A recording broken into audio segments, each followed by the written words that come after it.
नमस्कार दोस्तों, क्या आप भी पीएम यशस्वी स्कॉलरशिप 2023 की तैयारी कर रहे हैं? तो आपके लिए हम प्रैक्टिस सेट ला दिए हैं। जी हाँ दोस्तों, आज के इस वीडियो में हम टॉप 25 बायोलॉजी के क्वेश्चन देखने वाले हैं जो आपके एग्जाम के व्यू से बहुत ही इंपॉर्टेंट हैं, क्योंकि इस क्वेश्चन को हमने दो तीन व्यक्तियों ने मिलकर इसे अच्छी तरीके से जो आपके लिए इंपॉर्टेंट क्वेश्चन है उसे ही डाला है। और इनमें से बहुत से ऐसे क्वेश्चन हैं जो आपके प्रीवियस ईयर एग्जाम में पूछे गए हैं, तो वो भी आपके लिए बहुत ही इंपॉर्टेंट क्वेश्चन हैं। और हम एक और बात कहना चाहेंगे कि हम देखते हैं कि आपको इसमें से कितने क्वेश्चन का सही उत्तर पता है, वो आप हमें वीडियो के अंत में लास्ट में कमेंट बॉक्स में ज़रूर बताइएगा। फिलहाल अभी हम क्वेश्चन को जारी करते हैं। तो देखिए हम लोग का पहला सवाल क्या है। पहला सवाल है कि मच्छर में लाल खून का उभर आना किस पर पोषण के कारण होता है? मच्छर में लाल खून का उभर आना किस पर पोषण के कारण होता है? हमारा पहला विकल्प है केचुआ, दूसरा विकल्प है स्तनधारी पौधे, तिलचट्टे। तो देखिए इसका जो करेक्ट आंसर यानी सही आंसर होने वाला है वो होता है स्तनधारी। जी हाँ दोस्तों, मच्छर में लाल खून का उभर जाना स्तनधारी पोषण के कारण होता है, तो इसका ऑप्शन नंबर बी बिल्कुल ही सही उत्तर है। इसके बाद हम लोग क्वेश्चन नंबर 2 की ओर बढ़ते हैं।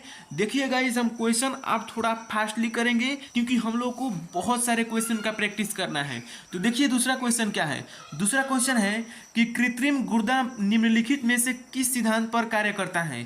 परासरण, विसरण, सक्रिय परिवहन, डायलिसिस।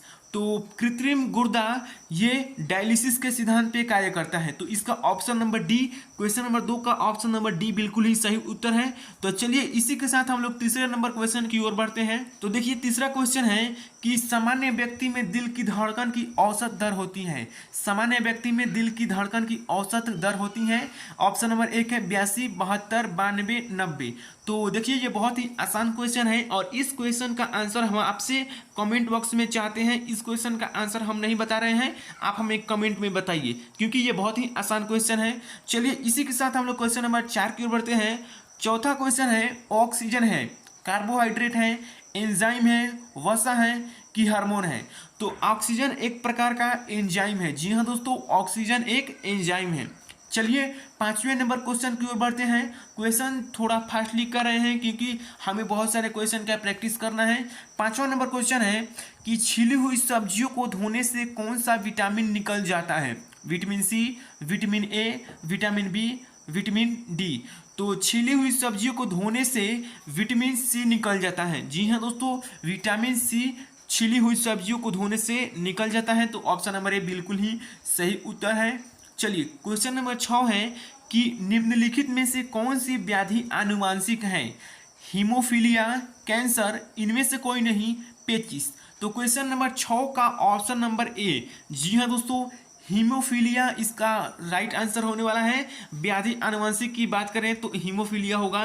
देखिए इसमें कुछ आसान क्वेश्चन भी हैं और कुछ भारी क्वेश्चन में है। जैसा कि आप लोग को पता है कि आप लोग के एग्जाम में भी कुछ क्वेश्चन आसान, कुछ क्वेश्चन मॉडरेट एंड कुछ क्वेश्चन थोड़ा सा टफ जान से पूछ दिया जाता है कि आप उसमें उलझे। तो चलिए इसके बाद हम लोग क्वेश्चन नंबर 7 देखते हैं कि जीवन की उत्पत्ति हुई जल में, वायु में, भूमि पर, पहाड़ों पर। तो जीवन की उत्पत्ति कहाँ हुई? तो जीवन की उत्पत्ति अगर सर्वप्रथम बात करें तो वो जल में हुई थी। जी हाँ दोस्तों, जीवन की उत्पत्ति जल में हुई थी। तो इसी के साथ हम लोग क्वेश्चन नंबर 8 की ओर बढ़ते हैं।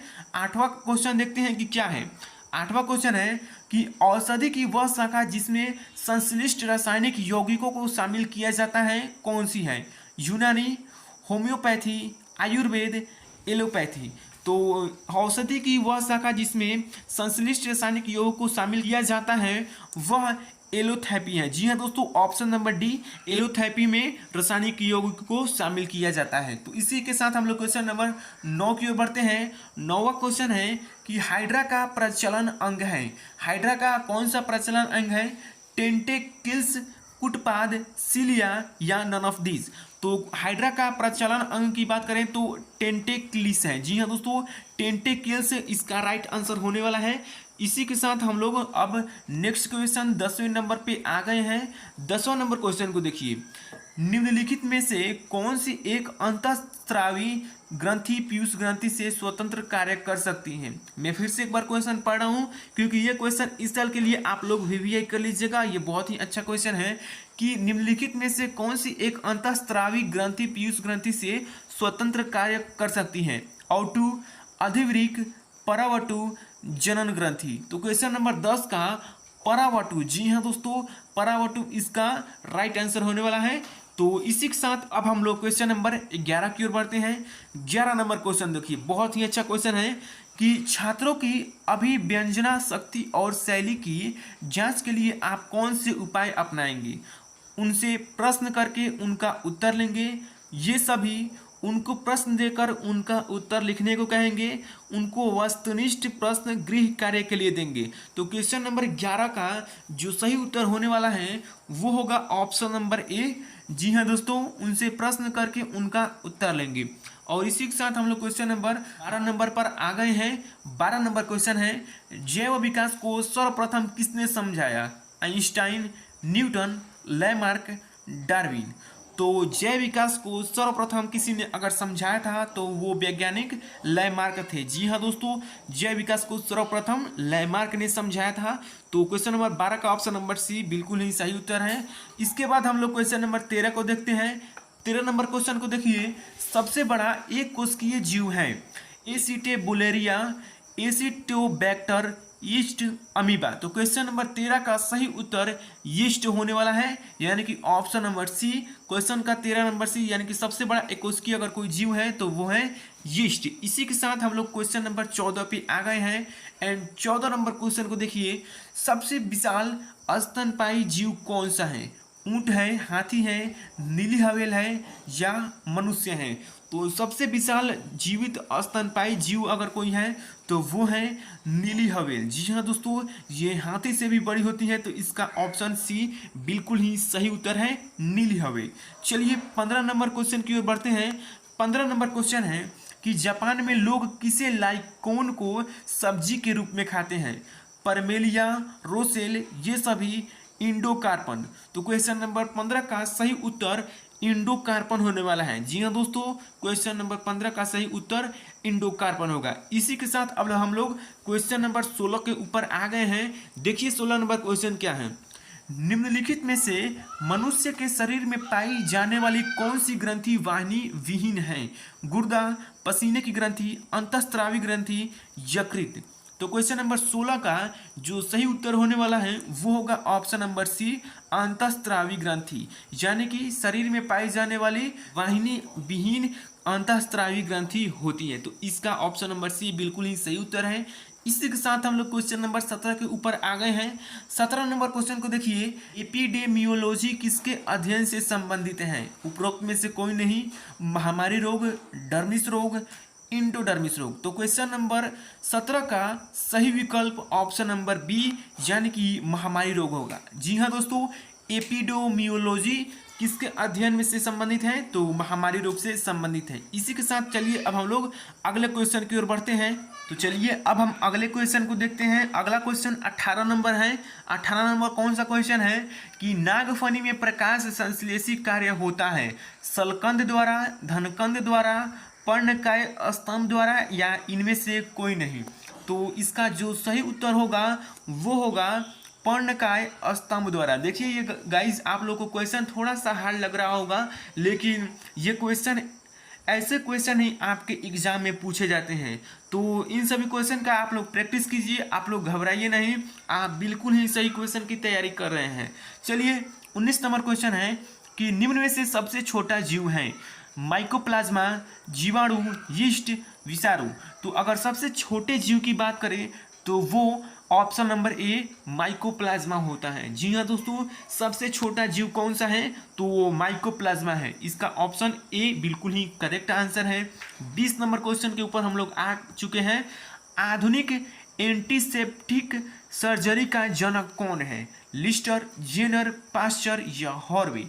तो क्वेश्चन नंबर 20 का जो अगर आधुनिक एंटीसेप्टिक सर्जरी का जनक कहें तो लिस्टर है। जी हाँ दोस्तों, आधुनिक एंटीसेप्टिक सर्जरी का जनक लिस्टर जी हैं। तो इसका ऑप्शन नंबर ए 20 का ए बिल्कुल ही सही उत्तर है। चलिए 21 नंबर क्वेश्चन को देखिए क्या है। 21 नंबर क्वेश्चन है कि पेड़ में निम्नलिखित में से कौन सा हमेशा रहता है? टहनियाँ, कलिका, जड़, पत्ती। तो पेड़ में अगर कोई हमेशा कोई रहता है तो वो है जड़। जी हाँ दोस्तों, पेड़ में अगर कोई हमेशा लगने वाला है तो वो है जड़। जड़ कभी उसका नहीं मिटता है जब तक आप वृक्ष को खत्म नहीं कर देंगे। 22 नंबर क्वेश्चन के ऊपर आ गए हैं। 22 नंबर क्वेश्चन है कि एग्रोस्टोलॉजी में किसका अध्ययन किया जाता है? तेल बीजों का, घासों का, फसलों का या फलों का? तो एग्रोस्टोलॉजी में घासों का अध्ययन किया जाता है। जी हाँ दोस्तों, एग्रोस्टोलॉजी में घासों का अध्ययन किया जाता है। ये क्वेश्चन इस साल के लिए आप लोग वीवीआई कर लीजिएगा, ये बहुत ही अच्छा क्वेश्चन है। चलिए इसी के साथ हम लोग थर्ड लास्ट क्वेश्चन पे आ गए हैं। देखिए थर्ड लास्ट क्वेश्चन क्या है। थर्ड लास्ट क्वेश्चन है कि वाष्पोत्सर्जन मापी यंत्र कौन सा है? क्लाइनोमीटर, हाइग्रोमीटर या नन ऑफ दीज या पोटोमीटर। तो अगर वाष्पोत्सर्जन मापी यंत्र की बात करें तो वो होता है पोटोमीटर। जी हाँ दोस्तों, पोटोमीटर यह यंत्र है। तो इसका क्वेश्चन 23 का ऑप्शन नंबर डी बिल्कुल ही सही उत्तर है। चलिए सेकंड लास्ट क्वेश्चन के ऊपर आ गए हैं कि श्वसन मापन यंत्र क्या कहलाता है? पोटोमीटर, रेस्पिरोमीटर, हाइग्रोमीटर, ऑटोमीटर। तो श्वसन मापन यंत्र अगर कोई कहलाता है तो वो है आपका रेस्पिरोमीटर। जी हाँ दोस्तों, रेस्पिरोमीटर। और हाँ, हम आपसे एक सवाल पूछे थे कि मैं देखना चाहता हूँ कि मेरे स्टूडेंट को इनमें से कितने क्वेश्चन का सही उत्तर पता था। तो वो आप हमें कमेंट में इसके क्वेश्चन के बाद, लास्ट क्वेश्चन के बाद जरूर बताएंगे। तो चलिए लास्ट क्वेश्चन को देखते हैं कि साबूदाना किसके द्वारा बनाया जाता है। और उससे पहले मैं आपसे एक रिक्वेस्ट करना चाहूँगा कि अगर आप हमारे चैनल पर पहली बार विजिट किए हैं तो आपसे बता दूं कि इस चैनल पे आपको पीएम यशस्वी स्कॉलरशिप जैसे जितने भी तमाम क्विज प्रतियोगिता है उसकी तैयारी आपको इस चैनल पे कराई जाती है। तो आप इस चैनल को सब्सक्राइब करके बेल आइकन को ऑल पे जरूर सिलेक्ट कर लें। चलिए फिलहाल अभी क्वेश्चन को देखिए। साबूदाना किसके द्वारा बनाया जाता है? पाइनस, जूनिपेरस, स्ट्रेडर्स, सिड्रस या साइकस। तो साबूदाना साइकस से बनाया जाता है। स से साबूदाना, स से साइकस। इसी तरह आप याद रखेंगे। तो 25 का साबूदाना किससे बनाया जाता है? तो साइकस के द्वारा बनाया जाता है। तो अब बताइए कि आपको इसमें से कितने क्वेश्चन का सही उत्तर पता था, हम देखना चाहते हैं। तो गाइज इस वीडियो में हम टोटल 25 क्वेश्चन को देखें और ये 25 क्वेश्चन आपके एग्जाम के व्यू से बहुत ही इंपॉर्टेंट क्वेश्चन थे। तो मिलते हैं अब किसी नेक्स्ट वीडियो में। Thank you.